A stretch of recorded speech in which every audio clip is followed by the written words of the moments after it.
रात के सन्नाटे को चीरती हुई घुंघरुओं की आवाज जब भी आसपास के गांवों में गूंजती, लोगों के दिलों में एक अनजाना खौफ बैठ जाता। लेकिन बच्चे तो मासूम होते हैं। वे उस खौफ से बेखबर खींचे चले जाते थे उस आवाज की तरफ। वह बूढ़ा जादूगर, जिसका नाम कोई नहीं जानता था, पिछले कुछ महीनों से इस इलाके में घूम रहा था। सफेद लंबी दाढ़ी, आंखों में एक अजीब सी चमक जो बूढ़ी होते हुए भी डरावनी हद तक युवा थी, और पीठ पर लदा एक भारी पुराना लकड़ी का संदूक।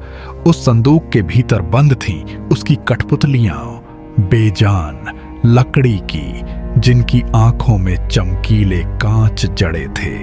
अजीब बात यह नहीं थी कि वह बूढ़ा हर गांव में जाकर मुफ्त में कठपुतली का खेल दिखाता था।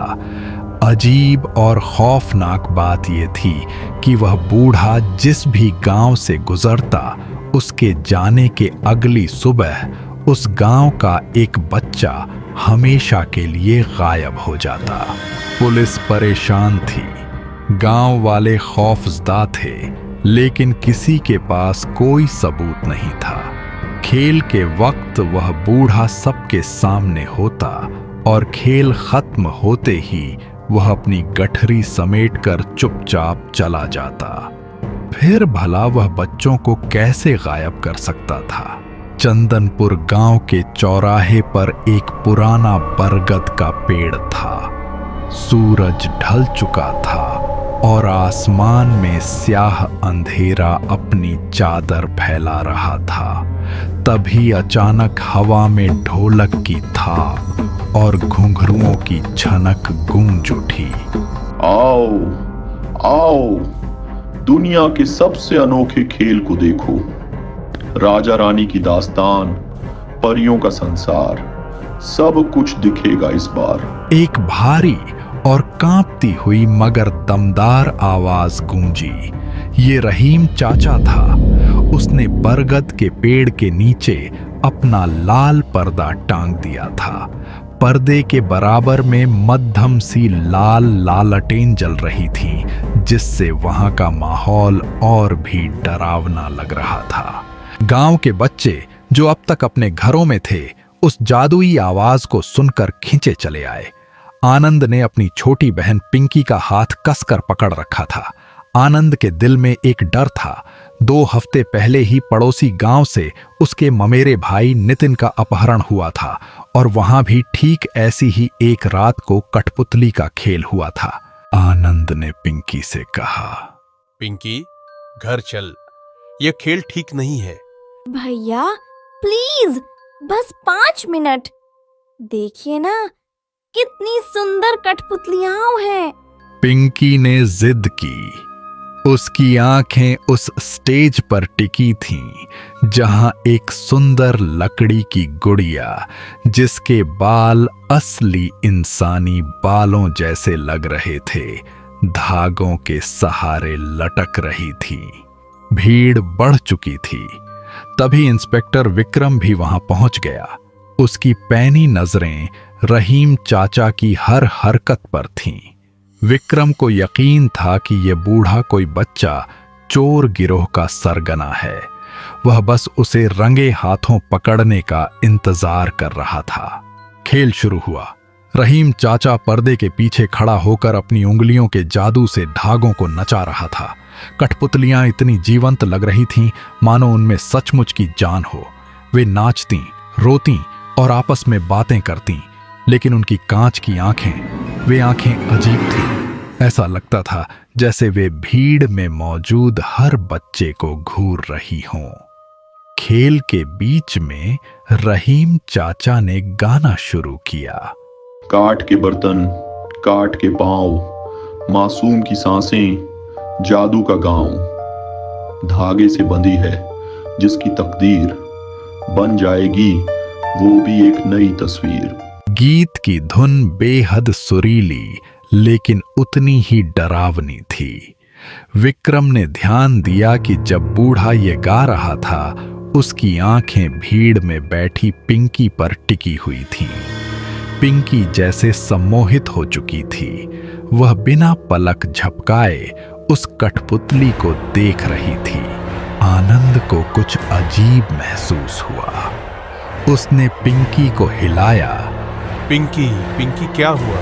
पिंकी ने कोई जवाब नहीं दिया। उसकी आंखें खुली थीं, लेकिन वे पूरी तरह स्थिर थीं। आनंद घबरा गया। उसने पिंकी को जबरदस्ती अपनी गोद में उठाया और भीड़ से बाहर निकल गया। विक्रम ने यह सब देखा और उसका शक यकीन में बदल गया। उसने अपने 2 सिपाहियों को इशारा किया कि वे खेल खत्म होते ही इस बूढ़े को हिरासत में ले लें। खेल खत्म हुआ। गांव वाले अपने अपने घरों को लौट गए। रहीम चाचा ने मुस्कुराते हुए अपनी कठपुतलियों को समेटा और उन्हें भारी संदूक में रख दिया। जैसे ही उसने संदूक बंद किया, इंस्पेक्टर विक्रम अपने सिपाहियों के साथ वहां आ धमका। रुको बुड्ढे। रहीम चाचा ने कोई विरोध नहीं किया। उसके चेहरे पर एक शांत, डरावनी मुस्कान थी। साहब, मैंने क्या जुर्म किया है? मैं तो बस एक गरीब कलाकार हूँ, बच्चों का मनोरंजन करता हूँ। मनोरंजन या बच्चों की चोरी? विक्रम ने संदूक को लात मारकर खोला। अंदर केवल 3 लकड़ी की कठपुतलियां थीं, एक राजा, एक रानी और एक छोटा लड़का। विक्रम की आंखें उस छोटे लड़के की कठपुतली पर टिक गईं। उसका चेहरा, उसकी बनावट, वह हूबहू आनंद के गायब हुए भाई नितिन जैसी थी। यह कठपुतली कहां से आई? ये तो उस गायब बच्चे जैसी दिखती है। रहीम चाचा हंसा, एक खोखली, सूखी हंसी। विक्रम ने उस कठपुतली को छुआ। वह सख्त, ठंडी लकड़ी थी, कोई इंसान नहीं। विक्रम के पास उसे गिरफ्तार करने का कोई कानूनी आधार नहीं था, क्योंकि सिर्फ शक्ल मिलने से कोई मुजरिम नहीं हो जाता। विक्रम ने गुस्से में कहा, तुम पर मेरी नजर है। अगर इस गांव से एक भी बच्चा गायब हुआ तो मैं तुम्हें सीधे जेल भेज दूंगा। तब तक तुम इस गांव से बाहर नहीं जाओगे। रात के करीब 2 बजे पूरा चंदनपुर गांव गहरी नींद में सोया हुआ था। आनंद के घर में सब शांत था। आनंद भी गहरी नींद में था, लेकिन पिंकी की आंखें अचानक खुल गईं। उसकी आंखों में कोई चमक नहीं थी, वे सूनी थीं, जैसे कोई उसे अंदर से नियंत्रित कर रहा हो। हवा में बहुत धीमी, मध्यम सी घुंघरुओं की आवाज गूंज रही थी, जिसे सिर्फ पिंकी ही सुन पा रही थी। पिंकी बिस्तर से उठी। उसके पैर बिना कोई आवाज किए जमीन पर पड़ रहे थे। उधर इंस्पेक्टर विक्रम अपनी जीप में बैठा गांव की गश्त कर रहा था। उसकी आंखें थकी हुई थीं, लेकिन दिमाग सतर्क था। तभी हेडलाइट की रोशनी में उसे एक छोटी सी परछाई सड़क पार करती हुई दिखी। पिंकी? विक्रम ने चौंक कर कहा। वह आनंद की बहन को पहचानता था। विक्रम ने तुरंत जीप रोकी और बिना आवाज किए उसके पीछे चल पड़ा। उसने अपनी सर्विस रिवॉल्वर निकाल ली थी। पिंकी चलते चलते गांव के छोर पर स्थित एक पुरानी सुनसान हवेली के भीतर दाखिल हो गई, जहां रहीम चाचा ने रात गुजारने के लिए डेरा डाला हुआ था। हवेली के अंदर केवल एक लालटेन जल रही थी। बीचों बीच वही भारी लकड़ी का संदूक खुला हुआ रखा था। रहीम चाचा संदूक के सामने बैठा था और उसके हाथों में चमकीले, अदृश्य से दिखने वाले धागे थे। वह अपनी उंगलियां हवा में नचा रहा था और जैसे जैसे उसकी उंगलियां हिलती थीं, पिंकी के कदम उसकी तरफ बढ़ते जाते थे। हाँ, आओ मेरी बच्ची, तुम्हारी कला को अमर होने का समय आ गया है। विक्रम चिल्लाते हुए कमरे में दाखिल हुआ और अपनी बंदूक रहीम चाचा पर तान दी। हाथ ऊपर करो, तुम्हारा खेल खत्म हुआ बुड्ढे। तुमने इन बच्चों को कहां छुपाया है? इंस्पेक्टर साहब, आप कानून के रखवाले हैं, प्रकृति के नियमों को नहीं जानते। मैं बच्चों को चुराता नहीं हूं। मैं तो उन्हें अमर कर देता हूं।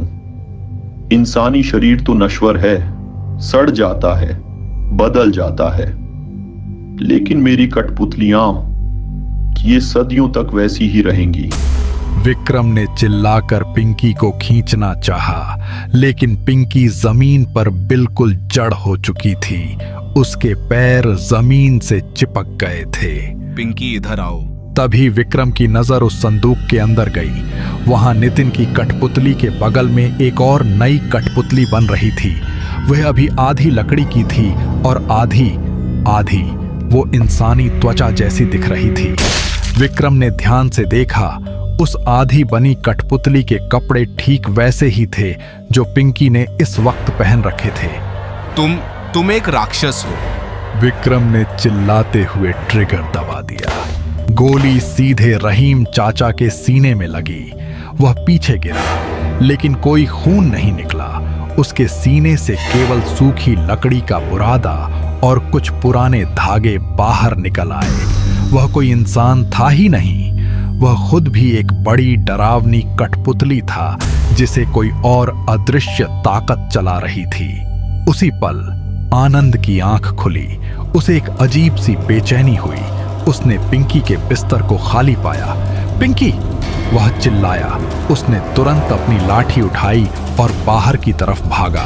रास्ते में उसे विक्रम की जीप खड़ी दिखी, जिससे उसे अंदाजा हो गया कि कुछ गड़बड़ है। वह भागता हुआ पुरानी हवेली की तरफ गया। जब आनंद हवेली के उस कमरे में पहुंचा तो वहां का नजारा देखकर उसके रोंगटे खड़े हो गए। कमरे में इंस्पेक्टर विक्रम घुटनों के बल बैठा था। उसकी बंदूक जमीन पर गिरी थी और वह फूट फूट कर रो रहा था। सामने रहीम चाचा का बेजान लकड़ी का ढांचा बिखरा पड़ा था। आनंद ने चिल्लाते हुए पूछा, इंस्पेक्टर साहब, मेरी पिंकी कहाँ है? विक्रम ने कोई जवाब नहीं दिया। उसने बस कांपते हुए हाथों से उस लकड़ी के संदूक की तरफ इशारा किया। आनंद संदूक के पास पहुंचा। उसके अंदर 4 कठपुतलियां रखी थीं। सबसे कोने में एक नई कठपुतली थी, एक छोटी लड़की की कठपुतली।